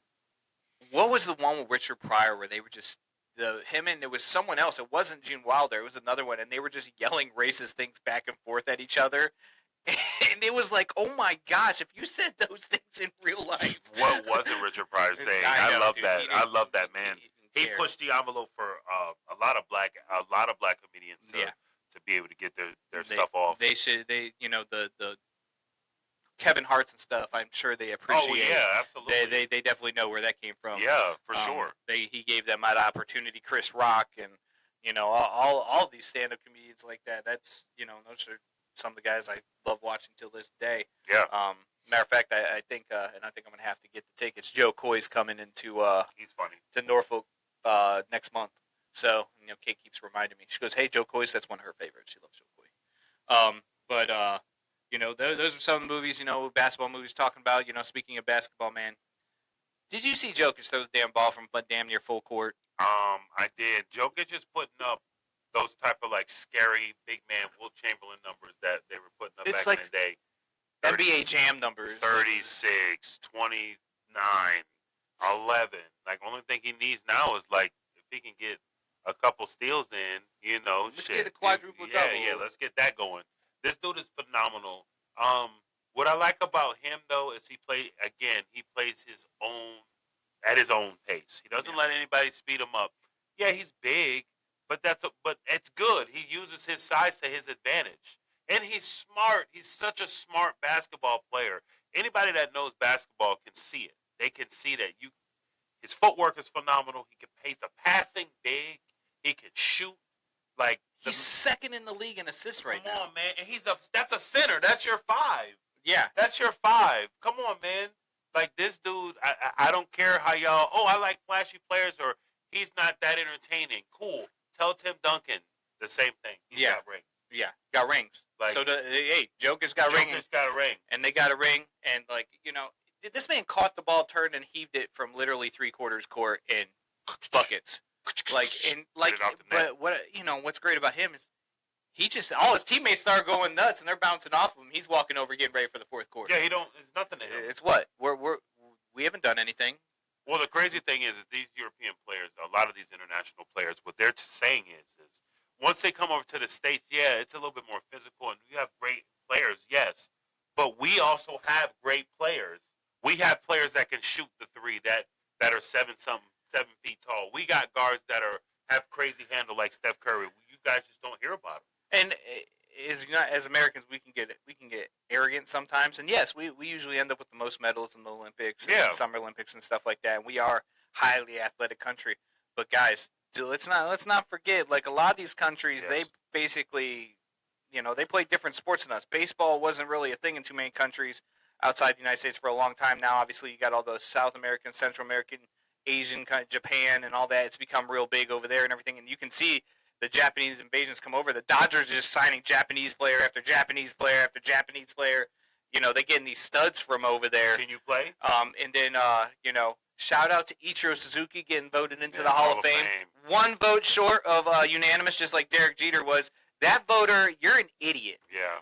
Idiot. Like, this man didn't even get into the major leagues until he was 27 because he was playing professional on contract over in Japan. And he still finished with over 3,000 hits. And for people who don't know, one of the best hitters ever. There's only like 30-some people in the history of the game that have done that. I don't know. Same thing with Derek Jeter. And there's a lot of players. How do you not vote for him? Like, how do you not vote for Derek Jeter or Ichiro? They both came 1 vote short. Mariano Rivera is the only one that got a unanimous vote, which I love Mariano Rivera. I'm a Yankees fan. But how do you vote in a relief pitcher unanimously, but guys like Derek Jeter and Ichiro and guys like that don't get voted in unanimously? It's crazy. It's weird. It's nuts. I don't know how you can place a vote and not vote for those guys. Somebody's jealous. Listen, if I had a vote right now, and I know people were like, "Oh, he was only a DH." I know David Ortiz was one of those guys that he had a bunch of people didn't vote for him the first time. I'm like, what? Why? I'm a Yankees fan, and I would have put the vote in for David Ortiz because I know baseball. Yeah. Like, I need a hit. Get David in there. You in the World Series. Like, listen, David Ortiz is in the top 3 players. If I need a base hit in Game 7 of the World Series, 9th inning. Dave, come on. If I need a home run, God, just hold up. If I need a home run in the 9th inning of the World Series on my team, in my generation, in my time since the 80s, 90s, if I need a home run, I'm probably taking David Ortiz. We've seen it. I'm probably taking David Ortiz in the playoffs. He did it time and time again. He always had the big hit. If you just need a single, I can put I'm taking Derek Jeter because he's right there with him. Right. But when you talking home run, need a home run at the end of a game in a big moment, taking David Ortiz. Poppy. You can not. I'm taking him over Barry Bonds. I'm taking him over Alex Rodriguez. I'm taking him over all those guys because those guys didn't do it in the playoffs. Right. He did. They got the tape to show you. So. Yeah, against Mariano Rivera, he did it one time. I think it's weird that regardless of who you root for, real recognizes real. If you're a true sports fan, then you already know when you see greatness, it's tough to. It's about respect. Yeah, why would I watch somebody like Steph Curry, not a Warriors fan, but my bedtime is 9:30, right? I'm old now. But if I see a game that Steph might play in, I'm trying my hardest to stay up. At least get through that first quarter. Just to watch Steph Curry do what he does. I mean, this dude, you're literally watching greatness. This guy shoots the ball and turns his back and runs this way. It's going in. And not once or twice. They have like a whole 2-minute video run of him doing it. Like a montage of Steph Curry showing out. One of my favorite shots is that All-Star game where they're going back and forth with him and Trae Young and what was the not Jokic, Luka, Doncic. They were all shooting from God knows where, and the fact that they made 6 out of 7 of them is disgusting in its own right. But Trae Young hits the one shot wide open and smiles at him, and Steph Curry comes right down. Goes to stop at half court. Trae Young He catches the ball. He catches it almost half court. He pump fakes. Trae Young jumps by. He takes one dribble, one step forward, and pulls up and shoots it. This man's one step, maybe two steps in front of half court. Yeah. Takes the shot and immediately turns around and is looking at Trae Young the whole time down the court. And then it drops in. Trae Young just sits. Yeah, what can you do? Like, what? What? This man just pulled up from just beyond half, just inside the half court line, and not only shot, but then turned around and said, "It's in. It's in. It's in." Young man. He did it in the Olympics. Yeah. In the Olympics. He did that. He not in the All-Star game, not in the regular. He did it in the Olympics, in the gold medal game, when everything's on the line. This man fired it up and turned around and said, "We're gonna win." Two people dove out at this man, and this man hit a fader. And as the shot's going in, he's night. Game over. Like, how are you that confident? That's when you know you've worked on something so much that it feels like breathing. And to me, in baseball is really tough to be dominant year after year, especially with no salary cap. I mean, but actually that makes it easier. That's why the Dodgers and the Yankees have been in there so long, and the Red Sox and now the Mets are trying to get involved in it because they have an owner who wants to spend all its money. It's easier in baseball to stay every year. Football with salary cap, but Kansas City stays in there every year. Basketball's tough. And so what Golden State done has been crazy because the other teams around Golden State haven't done it. Right. Like even LeBron-led teams, he's had a couple years with the Lakers where they didn't even make the playoffs. So, it's hard with what LeBron's done, Steph Curry's done, where their teams are always there towards the end. Yeah. It's not easy to do that year in, year out, nonstop. So that just shows in its own right. And basketball is a funny sport, man. Anything, and I wrote down something here that was crazy to me. The Mavericks are 2-5 in their last 7 games. Mm-hmm. 5 losses against some teams where you would never expect them to win. Their 2 wins, both against the Thunder. One of the best teams of the league. The team that is tied for the best record in basketball. Only has 7 losses this year. That's it. The Mavericks are 2-5 in their last 7 games, and both wins came against the best team in their conference. How? So that goes to show you you're getting up to play these teams because they're good. Yeah, and the last time they beat them, no Luka, no Klay Thompson, just Kyrie out there, and Kyrie was the 3rd scorer on the team. What's his name? Patterson. I can't remember his name. They lost Lively too a couple nights ago with a fractured foot, so that's really going to hurt. So they need to get some guys healthy. I mean, Yeah. I think they're going to get into the playoffs either way, but they got to get some guys healthy. That just seems they always seem to finish in that 5 or 6 seed range or 4 or 5 seed. Makes it tough in the playoffs because then you got to go play in Denver, you got to go play in Golden State, or you got to go play in. It's hard to win on the road when you're playing on the road, every single series, you're playing 4 games on the road or whatever to be able to beat them. You can't. It's hard to go. You're not going to go to the NBA Finals doing that. You got to be a 1, 2, or 3 seed. I can't remember the last time a team made it to the finals, let alone won the championship, being worse than a 3 seed. Yeah, I mean, you're right. I mean, it's cause like you said, you gotta play. You gotta play the hardest teams early. Yeah, hardest teams early, and you're playing one after the other. Yeah. If you're the 4 or 5 seed, in the second round you're playing the 1 seed. Yeah. And then if you happen to win that, you beat the 1 seed. Now you got usually the 2 seed, and every single series you're on the road. You're having to win more. You're playing more games on the road than you are at home. So it's tough. But I thought that was crazy that the Mavericks, 2-5, and their only 2 wins were against maybe the best team in the NBA outside of Cleveland. Yeah. So, that was Cleveland's nuts. scary, man. Cleveland is scary. They have lost a couple here lately. They're up to 7 losses now too.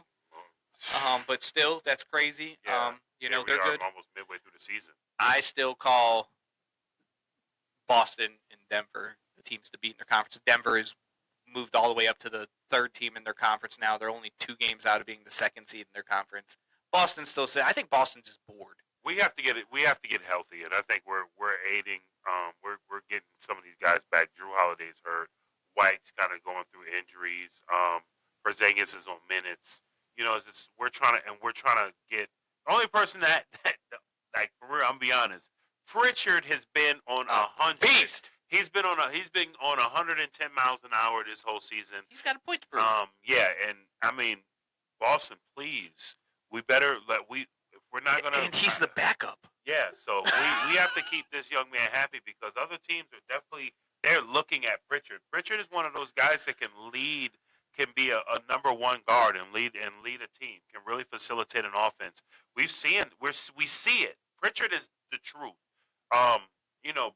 Brown and White are good. we're gonna do. Yeah, They're they're gonna gonna do do what work. they do. I love Brown. I always say like Brown. Some nights are better. He is the leader of the team. He's better than Tatum some nights. You know what I'm saying? Especially if we go back to last year's playoff run, deep in the playoff run. If it wasn't for what Brown was doing, we would have lost these games. Some of these games that came down to the wire, Brown hits the corner three to take us to OT to win the game.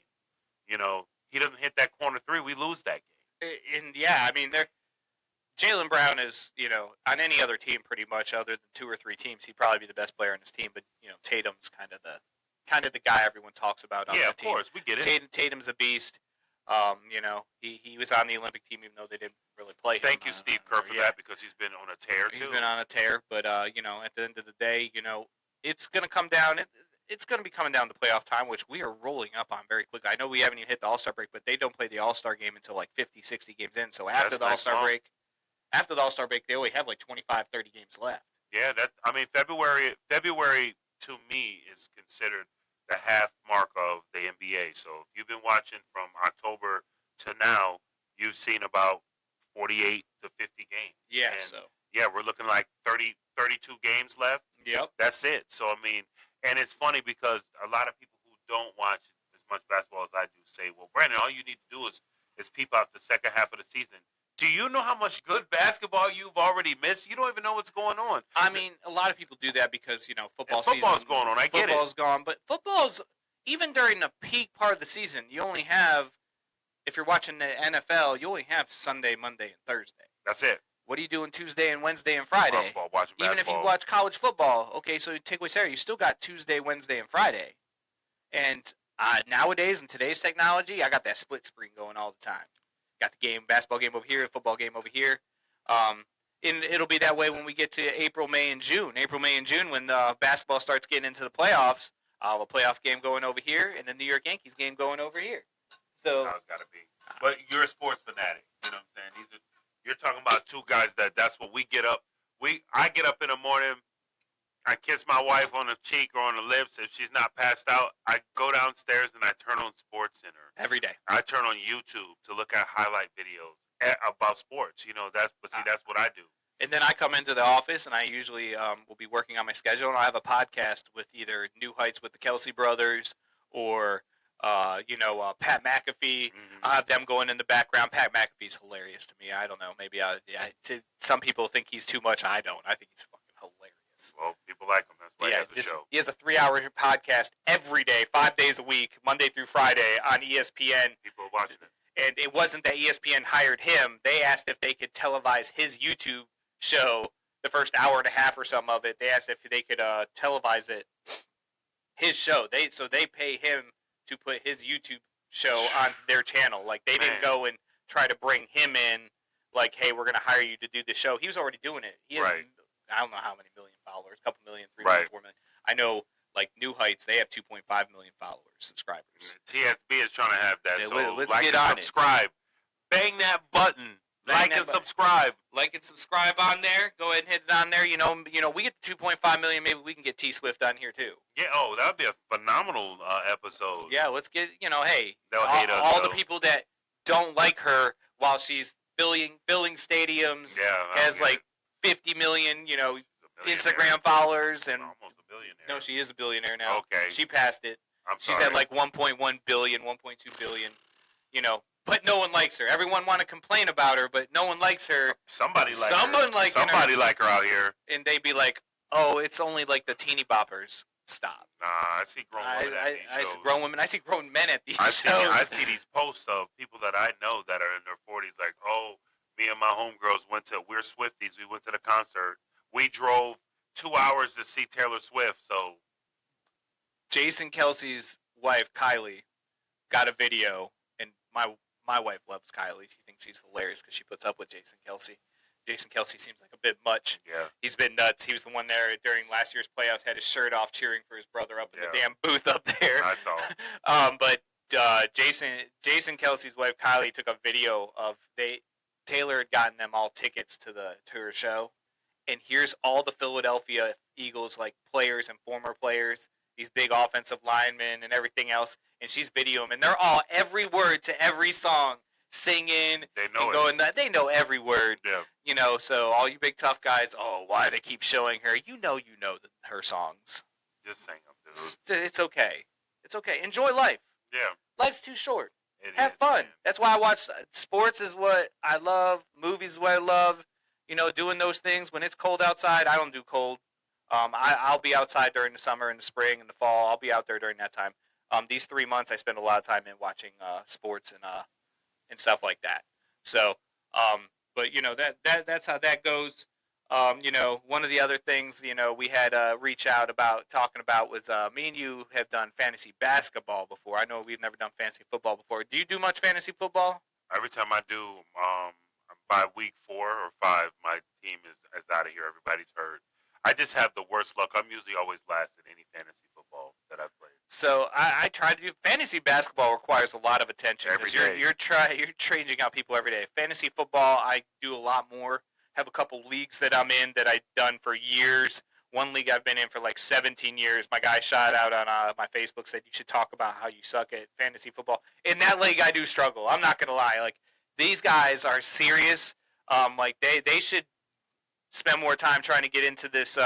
Make more money doing this because these guys know players that I like. They'll be coming out. They'll be naming players that are like the backup of the backup, knowing that someone's going to get hurt in week 4, and have them out there, and they're all over it. I'm not going to lie. They study it. Like I won my other league this year. I've come in the top 3 the last 3 years in it out of 12 people. But in this league that I've been for 17 years, man, I've made the playoffs twice in the last 10 years. Wow. And that's the top 6. That's the top half. I've only made it twice in the last 10 years. These guys are serious. Right. And they're good. I'm not going to sit here and, try to make excuses. They, my guys get hurt and stuff, but shoot, I've seen the guy that runs the league, he's won it a couple times, and his guys are hurt all the time. He always has what they call the handcuff, which is if the starter gets hurt, the backup, they have the backup sitting on the bench waiting to be able to jump in there, so that way that team, he's now the starter. And that's the key. And they have all that stuff. I don't always know all that. And I don't know. Maybe I need to start reading up a little more. I thought I knew sports really well, but man, some of the stuff that these guys with fantasy football, in fantasy football, it isn't always about the biggest name. Like Patrick Mahomes isn't going to put up the biggest fan numbers Josh Allen is probably the biggest fantasy guy. He had the biggest fantasy week this year as a quarterback. He threw up 62 points one week because he had 4 touchdown passes and 2 rushing touchdowns or something crazy. Had 6 total touchdowns. But that's the crazy part about fantasy football. Obviously, this time of year it's done. I avoided the Sacco in our league. We call it the Sacco. It's everything you would sound. It sounds like. If you're in last place, you got to pay the champions fee the following year. That's something we made last year. The guy that came in last place last year. He's known as the local douchebag. He dipped out. He tried to act like at the beginning of the season, oh, no one ever told me that. And then we were like, we did tell you that. It was all over. We put it all over everything. One of those. He was trying to act like he didn't know, and then he thought we were just going to back down and everything. And he was, and the head of the league was like, "You going to pay?" He's like, "Well, no, I know this year." So, and he goes, "Bye." We have a waiting list. We have tons of people that want to be in the league. So he went out. Next one came in. Right. So but we went ahead and did that. That's how it goes. That's part of it. It's fun because like I was telling you, the top team every single week gets money towards they get some money back towards their buy-ins and stuff like that. The winner, the top 4 or 3 people get. I wouldn't know if it's top 3 or top 4. I'd actually have to come in the top 3 or top 4 to make money at the end of the year. I did get the top 1 3 or 4 times this year for a week, but that's only because by the end of the season I finally had all my players out there actually playing. But it's fun. I do it just for the fun. If I did it to win money, or if I was doing it to win money, I would have quit a long time ago. Yeah. It's something that something to do. Keep you in tune with sports. When you're a Miami Dolphins fan, there's only a lot of times by week 9 you don't really have much to watch for after that. So you got to have fantasy football, or your team as a Dolphins fan. Your team, before I had NFL, something, your team's not televised that much. Yeah, true. So at least when I watch when they put the damn Cowboys on 37 times for no fucking reason, either myself or with the person I'm playing has some Cowboys, so I can have someone to either root for or root against on the field. Right. Because I don't understand it. How close is Dallas to where we live? Well, that's America's team, they say. That's what they always say. That's America's team. So they're always going to show America's team. Just tell you what they say. That's America's most wanted team. I think That's they've what had they the say. most players arrested.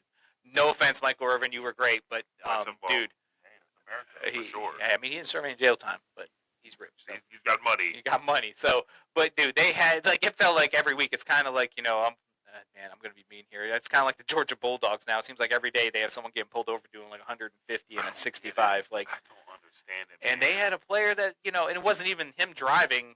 One of the staffers, the girl that got the car from whatever, she passed away, and the other football player passed away because they were racing. Yeah. That was Jalen Carter. That was the guy in the other car. That dude's a monster now. He's a phenomenal player. He plays for Philadelphia. Yeah. And he's a monster, and he has to live with that, and stuff like that. They tried to blame him, and we're gonna sue him. Dude, he was driving the other car. He didn't force that person, like whatever. But guys, what are we doing? Relax. Like, you're in college and everything. Don't do stupid stuff. You have a golden ticket. Yeah, man. You're not invincible. No, life can be taken like that, and I think this is just, again, my opinion. Life isn't appreciated as much as more as it should. A lot of people just feel like they can do whatever they want to do, get away with things, and well, it won't happen to me. That's not me. That's them. Man, sometimes God can show you real quick. Hey, man, you had it all. Now you have nothing. Be humble, be blessed, be grateful. And, they kids, though. And that's the rebuttal what a lot of people say. Well, they're young, and they want to. Yeah, I get it. We were all young at some point in our lives, but we all still had choices and made decisions in our lives that kept us out of jail or kept us from killing ourselves or killing someone else. We didn't do these type of things because we know there's repercussions. And maybe it was, maybe it's how you're raised. I know me and you didn't. I know. I mean, don't get me wrong. I did some stupid shit when I was younger. Yeah, but I'm not racing down. I wasn't doing 120 miles an hour, blowing 3 times the legal limit. No. No. Like, I never. I spun a car out because I hit the gas pedal too hard going around the corner when I was first learning how to drive, and broke the axle on my car, which could have been just as dangerous. But I wasn't like I was trying to do 120 miles an hour down the road while drunk. Kids out there, if you don't drink and drive. Don't drink and drive, man. Hey, there's too many Ubers and Lyfts. I'm gonna say it. We didn't have that coming up. No, we had to get taxis or call a friend who was sober. Yeah, so you had the DDs, designated drivers and stuff like that. Y'all probably don't even know what the hell that means. Like, because the Ubers and Lyfts now, and it's not expensive. Like, if you live a 15-minute drive, the Lyft will cost you $10. Do it. 10, 11, 12, even 50. Even if you hit the surge and it's $25, if you happen to just only get lucky enough to get pulled over and get a DUI, and you don't accidentally, hurt yourself, kill someone else, if you just get pulled over DUI, that's going to cost you easily $10K. That's minimum. With a lawyer and everything. That's $10K. That's a minimum, and that's trying to keep yourself out of jail. You probably lose your license. You might do weekends depending on the severity of it. Yeah, and in Virginia they don't screw around with it. You can be a first-time offender and serve 30 days on just doing weekends. Go to your job and then serve Saturday and Sunday in jail for the next 15 weekends. You lucky because if you still get to keep your job, and somebody like me that works in a position I do. I have a clearance, so they'll immediately know that happened. So I have to be careful with what I do. It's one of those things that I don't think people. It's that Superman mindset. It ain't gonna happen to me because I'm Superman. In 2021, you feel that way. 21, 22 years old. Exactly. You have that's them. That's not us. No. We're and of course, look who we are. And I've always told I have a 20-year-old daughter and a 16-year-old son. And my 20-year-old daughter, I've told her many, many, many times, and her friends, guys, I'm a phone call away. I don't care if it's 2 in the morning, 4 in the morning, 3:30, 5, 1 o'clock in the afternoon. If you've been drinking, I'm not going to judge you. Me and my daughter may have a conversation later on, but guys, if parents, this is mine. I'm not saying I'm the most phenomenal parent on the planet. If you make it so your kid feels like he or she is going to, get destroyed at home. That was kind of the mindset growing up when I was a kid. But, we're going to have a conversation. But at that point, at 20 years old, my she's an adult. She has to make adult decisions. Part of that adult decision, she's got to feel like she can call me in a situation to where I'll come and get her, and not where she's going to, feel like she's getting, her life's going to end if she calls me. Right. To call and come and get me. I'm going to have a conversation with her. I'm going to tell her, I don't think it's such a good decision, but at the time, I'm going to go pick her up. I'm going to get her home safe and get her, she's sleeping in her bed, and maybe the next morning, next day, we'll have a conversation about, hey, listen, I'm glad that you called me. I appreciate you calling me, but hey, don't put yourself in that position. Have a plan at night. Have a plan. But I'm not going to, destroy, shoot her down, everything else, make her feel like she can't call me the next time. And I'd say that to this day. This is the same thing with kids I've coached in sports that are now older, 20, 21, 22 years old, and they can hear it to this day. If you need a ride, you call me at any time during the day. I will come and get you. I tell my kids all the time. I told my daughter when she was living down in Raleigh, down in school for a little bit. If you need me to drive 3 hours, I will come and get you. Right. Or I have friends down there that will come and get you. Yeah. And they know that. And same thing goes for friends. Brandon knows if he calls me tonight, he goes out and has a few drinks with friends, has one or two more than he thought he was going to have, he knows I'm coming to get him. And I know I can do the same thing with him. Yep. Hey, man, I'm stuck at the bar. I've been drinking. Do I know not. Get I'm me? probably drinking with you. Yeah, that's right. We calling an Uber. Yeah, we got to get an Uber, man. We got to have to get that Uber. Yeah. Or the wives got to come. Yeah, but, that's one of them things, man. People, enjoy life, but be smart. Hey, you have to, because life is too short, y'all. We want you out here. Yeah, people are leaving that are too young, and it's just sad to see with the way the society is going right now and all the things that these kids are up against. And just man, you gotta try to love life and appreciate it every day that you're breathing, and stop wasting your life being mad at other people. Yeah, go do it. Go capture the day.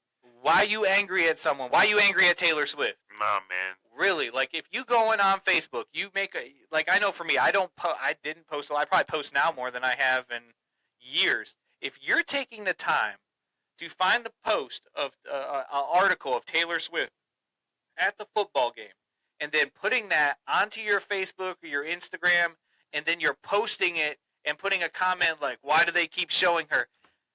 Guys, you could be enjoying life right now versus being angry. Yeah. You took that time to do all that. You could have posted some more that something about maybe the game you watched. And I get it. Maybe you are a Houston Texans fan and you're just angry that your team lost. But so that's what you went to was Taylor Swift and Caitlin Clark, or up in the stands, or you're mad that Caitlin Clark did well. Or you're mad that Angel Reese did well. Appreciate, watch, have fun, and comment on the positive, not on the negative. Some people just have a lot of hatred, man. They have a lot of hate in their heart. Nothing going for themselves. It's all negative, always. It's all negative. So, we love you, though. Yeah, man. Look in the mirror, man. Hug yourself. Life is too short to be mad every day, man. Yeah, shit happens. We get it. Watch some sports movies. Yeah, man. Go over a friend's house today and y'all watch some good movies and order a pizza and have a good day. Cool Runnings. Something. Sandlot, yes. Listen, you got me hooked up now. I'm going to be watching Cool Runnings today. Watch some football tomorrow, too. Yes. Yeah. Go watch Buffalo beat Kansas City. And everyone is going to be excited except for Kansas City fans. And I'm sorry, I do have a couple friends that are Kansas City fans. I do have one I know for a fact that was a Kansas City fan long before they started winning this. That's the only one I know. There is a couple of them I still question. Right, me too. They're Absolutely. I saw that thing where it showed Kansas City fans in 2008, and they were wearing the sweatshirt you're wearing now. I ain't going nowhere. Yeah, I'm here. They the same ones. That would have been Josh. Yeah, I ain't going nowhere. I got too much. I spent too much money in this gear to just throw it away. Nope. Patriots till I die. Let's go, baby. Oh, I have a couple shout-outs. One, happy birthday to my sister. Happy birthday, Jen. Happy birthday, Jen. Thank you. I'll be seeing you again next month or so. I'm still better than you at Mario Kart. Still better. Not better than me, but he's better than you at Mario Kart. Better than you. Can't be. 007 either. GoldenEye, unbeatable. Yeah, Bring we used it. to kill y'all. So, the another shout out, my nieces. They're both playing high school still together. We did that on the one episode. They play on a high school team together. One's a freshman, one's a junior. They won last night 2-0. Congratulations. I believe they both play defense. Aye. Good luck scoring on them. Let's go. Not happening. They're both really good players. I know the one's like ranked nationally. The other one is high level player too.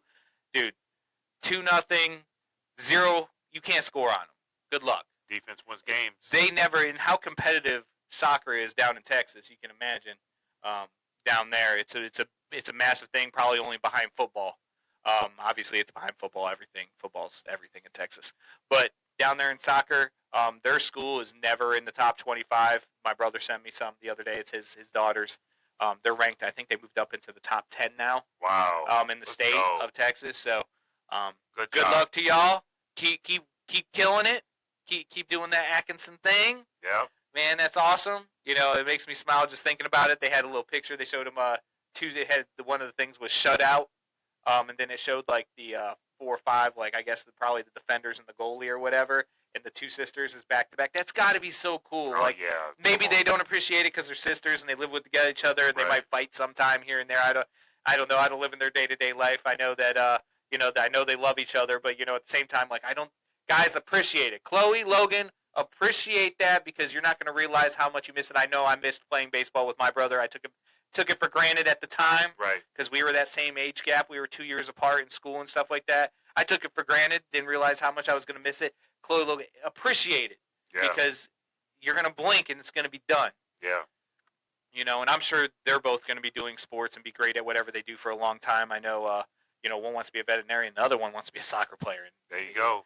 Do what you do. Do what you do. It's positive too. I love it.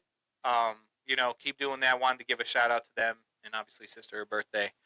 She's gonna throw something at me. She got one more year in her 30s, Brandon. That's it. Next year, she's gonna be 40. Hey man, that's a blessing.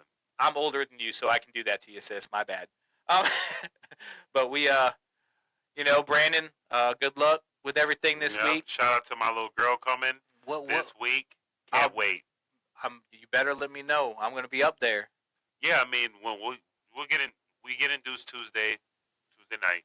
And so Wednesday sometime probably. Wednesday or whenever she comes. Man, I pray it's Wednesday morning for you. Yeah, Aisha, I'm praying for you. Yep. Go ahead and I hope it's not a marathon. Yeah, for sure. For her sake, let's get it.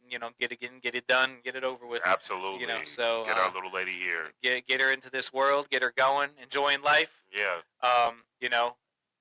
January baby, like what is that? What is the? She'll be an Aquarius. Aquarius, because that's the same thing as my sister and my dad. My dad's February 7th, so yeah, I don't know. I don't follow that stuff, but some people do. Some people do. So they're going to fall into that. My dad would tell you that means that your daughter's going to be very smart. Right. So, but we appreciate it. Good luck with everything with that this upcoming week. Absolutely. And we'll be here if you need it. I know other people will be out there. All the people watching will be hoping for you. And guys, next week we may be trying something new. We might have to do a Brandon in remotely.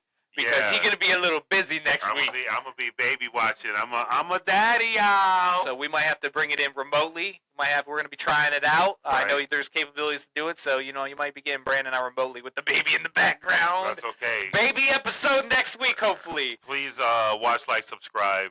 As always, we love y'all. We appreciate y'all. Thank you for taking the time to rock with us and. Just kind of get the shit off our chest that we like to do, and that's watch sports. Yep, and we will have an episode before the Super Bowl. We'll have a couple weeks there, so if Brandon does get too busy next week, we'll get one the following week before the Super Bowl happens. Yeah. Everyone enjoy. Everyone be safe. Yes, indeed. And we love y'all. Peace.